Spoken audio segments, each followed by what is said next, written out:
കേരളത്തിലുള്ള എല്ലാ മണ്ഡലങ്ങളിലെയും സ്ഥാനാർത്ഥികളെ ഇങ്ങനെ പ്രഖ്യാപിച്ചുകൊണ്ടിരിക്കുന്നു. ഓരോ സ്ഥലങ്ങളിലും ഇന്ന ആളുകളാണ് സ്ഥാനാർത്ഥികൾ എന്നുള്ള ഒരു പേര് ഉയർന്നു കേൾക്കുന്നു. ഇപ്പോൾ പ്രധാനമായും പോരാട്ടങ്ങൾ നടക്കാൻ പോകുന്നത് പാലക്കാട്, കണ്ണൂർ, തിരുവനന്തപുരം, അതുപോലെ തന്നെ കൊല്ലം, കൊല്ലത്ത് തന്നെ പത്തനാപുരം, അമ്പലപ്പുഴ, ഈ മണ്ഡലങ്ങളാണ് പ്രധാനമായും കേരളം പൂർണ്ണമായും തന്നെ ഉറ്റുനോക്കിക്കൊണ്ടിരിക്കുന്ന മണ്ഡലങ്ങളെന്നിരിക്കെ പാലക്കാട് നിന്നും ഇതുവരെയും ഇടതുപക്ഷത്തിന്റെ ഒരു സ്ഥാനാർത്ഥിയുടെ പേര് ഉയർന്നു കേൾക്കുന്നില്ലാത്തത് എന്തുകൊണ്ടാണ് എന്നെനിക്ക് കുറച്ച് ദിവസങ്ങളായുള്ള സംശയമാണ്. ഞാനത് ചേട്ടനുമായി പങ്കുവയ്ക്കണമെന്ന് കരുതിയതുമാണ്. കാരണം ഇതുവരേക്കും LDF ഇന്നയാളായിരിക്കും സ്ഥാനാർത്ഥി എന്ന് പറഞ്ഞ് ഒരാളെ പോലും ചൂണ്ടിക്കാണിക്കുവാൻ പാലക്കാട് സ്ഥാനാർത്ഥി ഇല്ല. എന്തേ പാലക്കാട് ഇത്തവണ LDF അല്ലെങ്കിൽ ഇടതുപക്ഷം സ്ഥാനാർത്ഥി നിർത്തുന്നില്ല എന്നാണോ ഇത് സൂചിപ്പിക്കുന്നത്? സത്യത്തിൽ പ്രശാന്ത് അങ്ങനെ തന്നെ ചോദിക്കേണ്ടി വരും. പൊതുസമൂഹം അല്ലെങ്കിൽ രാഷ്ട്രീയം നിരീക്ഷിക്കുന്നവരൊക്കെ ചോദിക്കുന്നത് അല്ലെങ്കിൽ കണ്ട് ആശ്ചര്യപ്പെടുന്നത് CPM പാലക്കാട് ഒരു സ്ഥാനാർത്ഥിയെ കണ്ടെത്താൻ കഴിയുന്നില്ല. അത് ഒരു രാഷ്ട്രീയ പാർട്ടിയെ സംബന്ധിച്ച് ഏറ്റവും വലിയ അവമതിപ്പാണ്. കാരണം CPM എന്ന് പറയുന്നത് ഒരു കാലത്ത് പാലക്കാട് ചുവന്ന കോട്ടയായിരുന്നതാണ്. എനിക്ക് പാലക്കാട് കുറച്ച് സുഹൃത്തുക്കളൊക്കെ ഉണ്ട്. നമ്മുടെ മാധ്യമ മേഖലയിലായതുകൊണ്ട് എല്ലാ ജില്ലയിലും ഓരോരുത്തർക്ക് കാണാം. അങ്ങനെ പാലക്കാടത്തെ ചില സുഹൃത്തുക്കളുടെ സംസാരിക്കുമ്പോൾ അവരൊക്കെ കറകളഞ്ഞ CPM-കാരായിരുന്നു. ഇപ്പോൾ അവരുടെ സംസാരിക്കുമ്പോൾ പഴയ ഊർജ്ജമില്ല. നമ്മൾ ഈ ഉപതെരഞ്ഞെടുപ്പിൻ്റെ ചരിത്രം നോക്കുമ്പോൾ ഈ കഴിഞ്ഞ ഉപതെരഞ്ഞെടുപ്പ്, പിന്നെ രാഹുൽ മാങ്കൂട്ടം വിജയിച്ച ഉപതെരഞ്ഞെടുപ്പ്, അവിടെ സരീൻ എങ്ങനെയാണ് സ്ഥാനാർത്ഥിയായത്? അത് പാലക്കാട് എന്ന് പറഞ്ഞാൽ CPM ഒരു ചരിത്രമുള്ള ഒരു നാടാണ്. AK ബാലൻ പാലക്കാടുകാരനായ ഒരു MLA ആണ്. AK ബാലൻ അവിടെ നിന്ന് വന്നിട്ടുള്ള ഒരു നേതാവാണ്. അജയ്കുമാർ പഴയ ലോകസഭയിലെ MP ആയിരുന്നു, VS പക്ഷത്തുണ്ടായിരുന്ന ഒരാളാണ്. അതുപോലെ കൃഷ്ണദാസ്, പിന്നെ അങ്ങനെ പേരെടുത്ത് പറയാവുന്ന CPM സംബന്ധിച്ച് എൻ്റെ അറിവിൽ അവസാനത്തെ പാലക്കാട് MLA KK ദിവാകരൻ എന്ന ട്രാൻസ്പോർട്ട് എംപ്ലോയീസ് അസോസിയേഷന്റെ നേതാവായിരുന്നു KK ദിവാകരൻ. ഈ KK ദിവാകരൻ ജയിച്ചത് വളരെ തുച്ഛ വോട്ടിനാണ് ജയിക്കുന്നത്. അദ്ദേഹം CATU പ്രസ്ഥാനത്തിന്റെ CATU എന്ന് പറയുന്ന KSRTC എംപ്ലോയീസ് അസോസിയേഷന്റെ നേതാവായിരുന്ന KK ദിവാകരൻ അവിടെ നിന്ന് ജയിക്കുന്നു. KK ദിവാകരന് ശേഷമാണ് ഷാഫി പറമ്പിൽ ജയിക്കുന്നത്. ഷാഫി പറമ്പിൽ ജയിക്കുന്നത് നമ്മൾ കണ്ടുവല്ലോ. കഴിഞ്ഞ തവണ അദ്ദേഹം ഈ പറയുന്ന ശ്രീധരൻ, നമ്മൾ ആ വോട്ട് ഇങ്ങനെ എണ്ണിക്കൊണ്ടേ ഇരിക്കുമ്പോൾ ഇങ്ങനെ ലീഡ് കൂടി വരുന്നത് ശ്രീധരനായിരുന്നു. അവസാനം 3000 വോട്ടിനടുത്ത് ഷാഫി ജയിക്കുന്നത് എങ്ങനെയാ? ഷാഫിയുടെ ജയം വരുന്നത് എങ്ങനെയെന്ന് ചോദിച്ചാൽ ശരിക്കും നമ്മൾ വിചാരിച്ചു ഈ പറയുന്ന പോലെ അദ്ദേഹം ശ്രീധരൻ ജയിച്ചു കഴിഞ്ഞു എന്ന് നമ്മൾ വിചാരിക്കുന്നത്. അവിടെയാണ് ഇപ്പോൾ നമ്മൾ പറഞ്ഞ രീതിയിൽ CPM ഒരു സ്ഥാനാർത്ഥിയെ കണ്ടെത്താൻ കഴിയുന്നില്ല. CPM സ്ഥാനാർത്ഥിയെ കണ്ടെത്താൻ കഴിയുന്നില്ല എന്ന് പറയുമ്പോൾ അത് ഇപ്പം നിരവധി പ്രശ്നങ്ങൾ. ഇപ്പോൾ ഷൊർണൂർ PK ശശി എന്ന് പറയുന്ന നേതാവ് പാർട്ടി വിട്ടു പോകുന്നു. സുരേഷ് ബാബു എന്ന ജില്ലാ സെക്രട്ടറി മാഫിയ തലവനാണെന്ന് ശശി പറയുന്നു. അപ്പോൾ നമ്മൾ ഇതിൽ നിന്ന് മനസ്സിലാക്കാനുള്ളത് ഒരു പാലക്കാട് സ്ഥാനാർത്ഥിയെ കണ്ടെത്താൻ കഴിയുന്നില്ല എന്നല്ല. ഓരോ ജില്ലയും നമ്മൾ പരിശോധിക്കുമ്പോൾ ആലപ്പുഴ ജില്ലയിൽ സുധാകരൻ റിബലായി മത്സരിക്കാൻ പോകുന്നു. സുധാകരൻ എന്ന് പറയുന്ന കറകളഞ്ഞ നേതാവാണ്. അദ്ദേഹം റിബലായി മത്സരിക്കാൻ പോകുന്നത്. നമ്മൾ മറ്റൊരു ഇങ്ങനെ ഓരോ ജില്ലയും നമ്മളിങ്ങനെ ഓരോ ജില്ല എടുത്ത് നോക്കുമ്പോൾ പഴയതുപോലല്ല. CPM കണ്ണൂർ ജില്ലയിൽ പയ്യന്നൂർ ഉണ്ടായിരിക്കുന്ന ഈ രക്തസാക്ഷി ഫണ്ട് തട്ടിപ്പുമായി ബന്ധപ്പെട്ട് ഉണ്ടായിരിക്കുന്ന വിഷയം, കുഞ്ഞികൃഷ്ണൻ എന്ന് പറയുന്ന പാർട്ടിയുടെ ജില്ലാ കമ്മിറ്റി അംഗമായിരുന്ന ആളാണ് പാർട്ടിക്കെതിരെ രക്തസാക്ഷി ഫണ്ട് തട്ടിപ്പിനെ കുറിച്ച് പറഞ്ഞിരിക്കുന്നത്. അപ്പോൾ കണ്ണൂർ എന്ന് പറയുന്ന സ്ഥലത്തും അവിടെ തന്നെയും ശൈലജയ്ക്ക് ധർമ്മടം കൊടുക്കുന്നില്ല, അവരെ പേരാവൂരേക്ക് മാറ്റുന്നു. ഇങ്ങനെ പാർട്ടിക്കകത്ത് ആഭ്യന്തര പ്രശ്നങ്ങൾ രൂക്ഷമാണ്. അത് എന്തുകൊണ്ടെന്ന് ചോദിച്ചാൽ പാർട്ടിക്ക് ഒരു സെക്രട്ടറി ഉണ്ടെന്ന് വെച്ചാൽ ആ സെക്രട്ടറി അല്ലേ ഇതൊക്കെ ചെയ്യേണ്ടത്. ഈ സെക്രട്ടറി തന്നെയാണ്. ചേട്ടാ, എനിക്കൊരു ഡൗട്ട് എന്നാന്ന് ചോദിച്ചു കഴിഞ്ഞാൽ ഈ പാലക്കാട് ഇപ്പം ഒരു സ്ഥാനാർത്ഥിയെ നിർണ്ണയിക്കുന്നതിൽ ഈ LDF ഇങ്ങനെ ബുദ്ധിമുട്ടി നിൽക്കുമ്പോൾ, അല്ലെങ്കിൽ ആരെ നിർത്തണം എന്നുള്ള കാര്യത്തിൽ ഒരു സംശയം ഇങ്ങനെ ഉയർന്നു വരുന്ന ഒരു സാഹചര്യത്തിൽ നിൽക്കുമ്പോൾ എനിക്ക് മനസ്സിൽ വരുന്നൊരു ചോദ്യം, പാർട്ടിയുടെ ശക്തി കേന്ദ്രങ്ങളെല്ലാം പാർട്ടിക്ക് കൈവിട്ട് പോകുന്നു എന്നതിൻ്റെ ഉത്തമ ഉദാഹരണമല്ല ഇതൊക്കെ തന്നെ. ഞാനും പാലക്കാട് മണ്ണിൽ തന്നെ കുറച്ച് വർഷങ്ങൾ, ഒരു 4-5 വർഷങ്ങളോളം പാലക്കാടിൻ്റെ മണ്ണിൽ ജീവിച്ചൊരു വ്യക്തിയാണ് ഞാൻ. പാലക്കാട് ഉണ്ടായിരുന്നു ഒരു 5 വർഷക്കാലം. ഞാൻ അവിടുന്ന് പോന്നിട്ട് ഇപ്പോൾ ഏകദേശം 2 വർഷം 3 വർഷം ആകുന്നേ ഉള്ളൂ. പാലക്കാടിൻ്റെ ഔദ്യോഗികമായിട്ടും അല്ലാതെ ഫാമിലിപരമായിട്ട് ഞാൻ അവിടെ ഉണ്ടായിരുന്നു.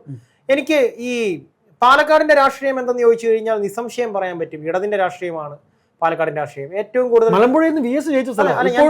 ഞാൻ പറഞ്ഞത് പാലക്കാട് ഏറ്റവും കൂടുതൽ ചെത്തു തൊഴിലാളികളുള്ള, അല്ലെങ്കിൽ ഏറ്റവും കൂടുതൽ കൊയ്ത്തു തൊഴിലാളികളുള്ള ഒരു, ഏറ്റവും കൂടുതൽ അറിയാമല്ലോ മറ്റേ കേരളത്തിന്റെ നെല്ലറ എന്തെന്ന് ചോദിച്ചു കഴിഞ്ഞാൽ പോലും പറയാൻ പറ്റുന്ന പാലക്കാട് ഏറ്റവും കൂടുതൽ കൊയ്ത്തു തൊഴിലാളികൾ, ഏറ്റവും കൂടുതൽ ചെത്തു തൊഴിലാളികൾ, അതുപോലെ തന്നെ CATUവിന് ഏറ്റവും കൂടുതൽ ശക്തമായ വേരോട്ടമുള്ള മണ്ണാണ് ഈ പറയുന്ന നെന്മാറ, മലമ്പുഴ, അതുപോലെ തന്നെ ഈ പറയുന്ന വടക്കഞ്ചേരി, പാലക്കാട് വടക്കാഞ്ചേരി അല്ല വടക്കഞ്ചേരി, അതുപോലെ തന്നെ മംഗലം ഡാം. ഈ ഒരു പ്രദേശങ്ങളെല്ലാം തന്നെ ഈ പറയുന്ന കമ്മ്യൂണിസ്റ്റ് പാർട്ടിക്ക് ശക്തമായ വേരോട്ടങ്ങളുള്ള പ്രദേശങ്ങളായിരിക്കെ എന്തുകൊണ്ടാണ് ഇങ്ങനെയൊരു അപജയം സംഭവിച്ചിരിക്കുന്നത്? അപജയം എന്ന് തന്നെ പറയേണ്ടി വരും.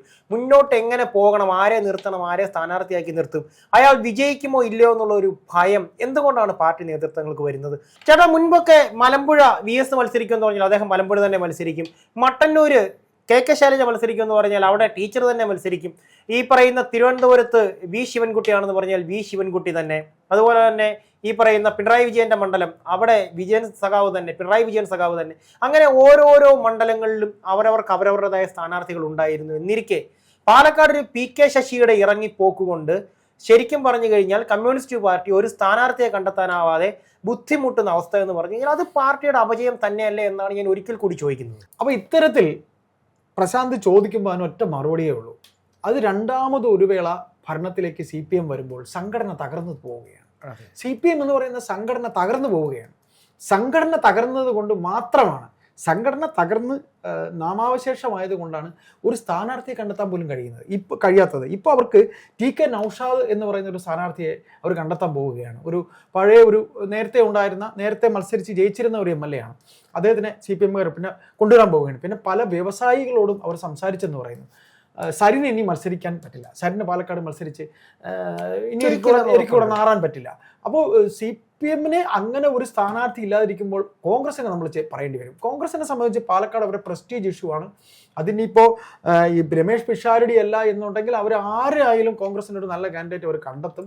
കാര്യം അവർക്ക് ജയിക്കേണ്ടത് ആവശ്യമാണ് പാലക്കാട്. അതും BJP-യോട്. പാലക്കാട് ഒരു ഇലക്ഷൻ ചിത്രം തെളിയുമ്പോൾ CPM ഒന്നുമല്ലാതെ. ചേട്ടാ, അവിടെ എനിക്ക് വീണ്ടും ഒരു സംശയം വരുന്നത്, CPM ഒന്നുമല്ലാതെ അത് എനിക്ക് മനസ്സിലാവുന്നു. അവിടെ എനിക്ക് വീണ്ടും ഒരു സംശയം വരുന്നത്, ശോഭാ സുരേന്ദ്രൻ ശക്തിയായ കാൻഡിഡേറ്റ് തന്നെയാണ്. ശോഭാ സുരേന്ദ്രൻ എന്തൊക്കെ പറഞ്ഞു കഴിഞ്ഞാൽ ശക്തിയായ കാൻഡിഡേറ്റ് ആണ്. അതിനെ ഞാൻ എന്താണ് പറയുന്നത്, പിന്തള്ളുന്നില്ല. അതിനെ ഞാൻ ഉറച്ചു വിശ്വസിക്കുന്ന ഒരു ശക്തിയായ കാൻഡിഡേറ്റാണ്. അപ്പോഴും എന്റെ സംശയം ചേട്ടാ, ഈ സിനിമാ താരങ്ങളെ ഇറക്കി ഈ പറഞ്ഞ പോലെ ശോഭിക്കുവാൻ LDF-നുണ്ടായിരുന്ന ഒരു ശോഭനം എന്താണെങ്കിലും UDF-ന് കിട്ടിയിട്ടില്ല, അല്ലെങ്കിൽ വലതുപക്ഷത്തിന് കിട്ടിയിട്ടില്ല. ചേട്ടാ, ഞാൻ പറഞ്ഞുതരാം. ഇവിടെ ഇടതുപക്ഷം ഇന്നസെന്റിനെ ഇറക്കി ഇരിങ്ങാലക്കുട. ഇന്നസെന്റ് വിജയിച്ചു. അതിനുശേഷം അവര് മുകേഷിനെ ഇറക്കി കൊല്ലത്ത്. മുകേഷ് വിജയിച്ചു. വീണ്ടും ഈ പറയുന്ന ഇന്നസെന്റിനെ ഇറക്കി, അദ്ദേഹം വീണ്ടും വിജയിച്ചു. അതേസമയം തന്നെ അതേസമയത്ത് തന്നെ ഇപ്പുറത്ത് UDF ഇറക്കുന്നുണ്ട്. ഒരു തവണ തോറ്റു. അത് ചേട്ടൻ ചിന്തിക്കണം. ഈ മറുവശത്ത് ഇവർ ജഗദീഷിനെ ഇറക്കുന്നു, പരാജയപ്പെടുന്നു. BJP ഭീമൻ രഘുവിനെ ഇറക്കുന്നു, പരാജയപ്പെടുന്നു. അത് പത്തനാപുരത്ത് ജഗദീഷും അവിടെ തന്നെയായിരുന്നു. ജഗദീഷിനെ ഇറക്കുന്നു, പരാജയപ്പെടുന്നു. അപ്പോഴും മുകേഷും ഇന്നസെന്റും ജയിച്ചു കയറുകയാണ്. അത് നേരെ മറിച്ചിട്ട് ഇവർ ഇപ്പുറത്തേക്ക് വന്നു കഴിയുമ്പോഴേക്കും ഇവിടെ വന്നു ഈ സുരേഷ് ഗോപിയെ BJP-കാർ ഇറക്കുന്നു, അദ്ദേഹം പരാജയപ്പെടുന്നു, വീണ്ടും ഇറക്കുന്നു, പരാജയപ്പെടുന്നു. ഒടുക്ക തൃശ്ശൂരുകാർ ആ ഒരു ദയ തോന്നിയെന്ന് പറയുന്ന പോലെ കൊടുത്തു. എന്താണെങ്കിലും അദ്ദേഹം കുഴപ്പമില്ല, ഞാൻ എന്തായാലും BJP താഴ്ത്തിക്കെട്ടി പറയുന്നതല്ല, അദ്ദേഹം നന്നായിട്ട് തന്നെ അവിടെ ചെയ്യുന്നുണ്ട്.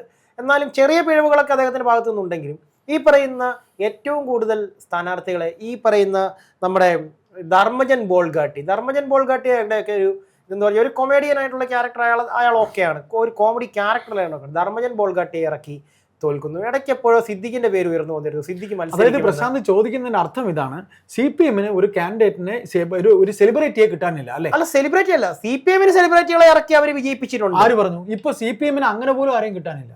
CPM-ന് നമ്മൾ വിഷയം CPM-നെ സംബന്ധിച്ച് സ്ഥാനാർത്ഥി കിട്ടാനില്ല എന്നുള്ളതാണ്. CPM-ന് സെലിബ്രിറ്റിയൊക്കെ നേരത്തെ കിട്ടുമായിരുന്നു. ഇന്നസെന്റ് CPM-ന്റെ കാൻഡിഡേറ്റ് ആയിരുന്നു. മമ്മൂട്ടി നിർദ്ദേശിച്ചിട്ടാണ്, പിണറായി വിജയനോട് പറഞ്ഞിട്ടാണ് ഇന്നസെന്റ് മത്സരിക്കുന്നത്. നമ്മളെ മരിച്ചുപോയ നടൻ മണിയില്ലേ, മണിയെ അതെ, മണിയുടെ ക്യാരക്ടറുകളൊക്കെ നമുക്കെല്ലാം എന്നും ഓർക്കത്തെ ക്യാരക്ടറാണ്. അദ്ദേഹത്തിന് ചാലക്കുടി മത്സരിപ്പിക്കാൻ പോയത്. അപ്പോഴാണ് അദ്ദേഹത്തിന് ഈ പറയുന്ന ലിവർ വിഷയമൊക്കെ ഉണ്ടാകുന്നത്. അപ്പൊ ഇതിനകത്ത് നമുക്ക് സംസാരിച്ച് വെക്കാനുള്ളത് CPM-നെ സംബന്ധിച്ച് ഇപ്പൊ താങ്കൾ പറഞ്ഞത് കോൺഗ്രസിന് സെലിബ്രിറ്റീസിനെ കിട്ടിയെന്നാണ്. ഇപ്പൊ ഈ പിഷാരടി മത്സരിക്കുന്നു. പിഷാരടി സെലിബ്രിറ്റി ആണെങ്കിലും അദ്ദേഹം കോൺഗ്രസിന് വേണ്ടി പൊതുവേദികളിൽ സംസാരിക്കുന്നവരാണ്. കോൺഗ്രസിന്റെ രാഷ്ട്രീയം എന്തെന്നുള്ളത് ശക്തമായി വാദിക്കുകയും പ്രസംഗിക്കുകയും ചെയ്യുന്ന രമേശ് പിഷാരടി. അതെ, അപ്പൊ CPM-നെ സംബന്ധിച്ച് CPM-ന് അവർ പലരെയും സമീപിച്ചു, ഒരു സെലിബ്രിറ്റിയെ പോലും അവർക്ക് കിട്ടാനില്ല. അപ്പോൾ അതെന്തുകൊണ്ടാണ്? ഇപ്പൊ PK ശശി എന്ന് പറയുന്ന ഷൊർണൂരിൽ നിന്ന് പോയ പാലക്കാടത്തെ വലിയ നേതാവ് പറഞ്ഞതുപോലെ ഈ CPM എന്ന് പറയുന്ന പാർട്ടിക്ക്, CPM-ന്റെ ജില്ലാ കമ്മിറ്റിക്ക്, സുരേഷ് ബാബു എന്ന പാർട്ടി സെക്രട്ടറിക്ക് പാർട്ടിക്ക് ഒരു കാൻഡിഡേറ്റിനെ കണ്ടെത്താൻ കഴിയുന്നില്ല. അതൊന്ന് ആലോചിച്ച് നോക്കുക.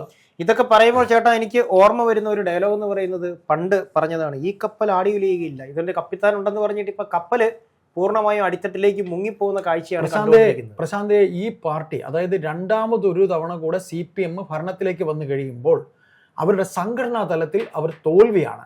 അപ്പോൾ നമുക്ക് പറഞ്ഞു വെക്കാനുള്ളത് കോൺഗ്രസിന് ഇപ്പോൾ അവിടെ സ്ഥാനാർത്ഥിയായി ശോഭാ സുരേന്ദ്രൻ BJP അവിടെ മത്സരിക്കുന്നു. CPM എന്ത് വന്നാലും ഇലക്ഷൻ ചിത്രത്തിൽ പോലും ഉണ്ടാകില്ല. പേരിനൊരു സ്ഥാനാർത്ഥിയെ തേടി എവിടെ സ്ഥാനാർത്ഥി ഇനി ആരെങ്കിലും കൊണ്ടുവന്ന് കുളിപ്പിച്ച് സോപ്പൊക്കെ തേച്ച് കുളിപ്പിച്ച് പൗഡറൊക്കെ ഇട്ട് ഇതാണ് സ്ഥാനാർത്ഥി എന്ന് പറഞ്ഞ് ഇളിക്കുന്ന ചിത്രത്തോടെ ഇനി ഏത് മരക്കോന്തനെയാണ് നമ്മൾ പറഞ്ഞാൽ കൂടിപ്പോകും. ഏത് മരക്കോന്തന എന്ന് പറയുന്നത് ഒരു ഉപമയാറ്റ് കാണുക. അപ്പോൾ CPMനെ സംബന്ധിച്ച് ഒരു കാൻഡിഡേറ്റിനെ കണ്ടെത്താൻ കഴിയുന്നില്ല എന്നുള്ളത് രാഷ്ട്രീയ കേരളത്തിൽ CPM ചിത്രത്തിലേ ഉണ്ടാകില്ല എന്നുള്ളത് ആ പാർട്ടിക്ക് വൻ അപമതിപ്പാണ്.